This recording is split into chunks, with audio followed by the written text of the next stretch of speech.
Este video es traído a ustedes gracias al Conalep Kawaii. Así es porque estudiar en una prepa culera un betis mugroso si puedes estudiar en un Conalep Kawaii. Así es la mejor institución de México para estudiar el nivel medio superior. Así es, yo estudio en uno, somos bien chigones, además tenemos SUA. No mamen, esos lugares están bien culeros, además van puros nacos y delincuentes. Además las morras se embarazan como a las 5 semanas de ingreso. No mamen, prefiero no estudiar a ir a un lugar como ese. Cállate, Damario, que tú ni entraste a uno. Pinche pollo culero.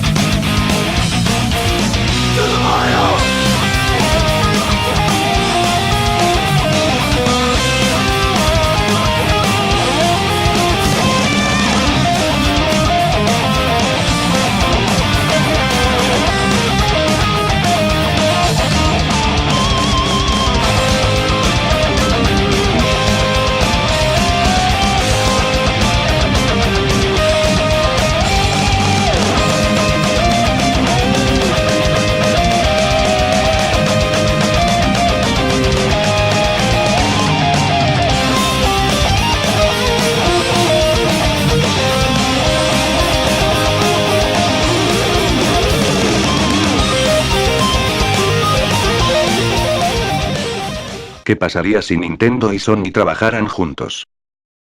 Hola amigos, aquí su general favorito. Después de un tiempo sin vídeos, pues me animé a hacer este vídeo después de ver la versión de Luis Milenio. Les dejo el link de su vídeo en la descripción. Bueno, pues comencemos, que después es tarde. ¿Qué pasaría si el proyecto Nintendo PlayStation hubiera tenido la aprobación de Nintendo? Pues primero veamos los factores que tuvo esta consola. Por ejemplo, si se hubiera lanzado como un periférico del Super Nintendo, lo más probable es que hubiera sido un fracaso, ya que la llaga que había dejado el Sega CD como un periférico chatarra. Y de ahí la desconfianza de Nintendo al lanzarla. Además, por aquellos años la tecnología de CD era completamente nueva y los desarrolladores de videojuegos no se animarían a programarla. Dudo mucho que Nintendo la hubiese planteado como una nueva consola, más bien a mí se me hace como un periférico. Además, Nintendo hubiese tenido el mismo problema de Sony si abandonaba al Philips. ¿Con qué problema me refiero? Pues al desacuerdo de haber trabajado con otra compañía, eso sin mencionar que PlayStation salió mucho después que el tan odiado Philips CD. Además, creo que se ha de conocer muy poco de la historia de PlayStation para asumir que prácticamente después del rechazo de Nintendo se fue directo al desarrollo de una nueva consola. Así no funciona esta industria. Sony fue con Sega, con la cual estuvo trabajando el tiempo suficiente en el diseño de su nueva consola, pero con desacuerdo con Sega esta rechazó la ayuda de Sony. Pero gracias a los conocimientos adquiridos de estas dos grandes, de ahí que PlayStation sea tan buena consola. Pero también está el problema de los derechos de los juegos. Si Nintendo arriesgaba con Sony, no solo perdería los derechos de los juegos y franquicias que Nintendo programase para el Nintendo Play, también probablemente hubiese fracasado. Pero entonces, después de estos factores, ¿por qué no fracasó PlayStation? Simple, tuvo lo que yo denomino como suerte consolera, la cual fue: 1. No tuvo competencia. Sony salió en 1994 con el PlayStation, Sega Saturn en 1995 a 1996 y Nintendo 64 hasta 1996, eso solo en Japón. Entonces Sony tuvo suerte porque en casi 3 años no tuvo un competidor decente.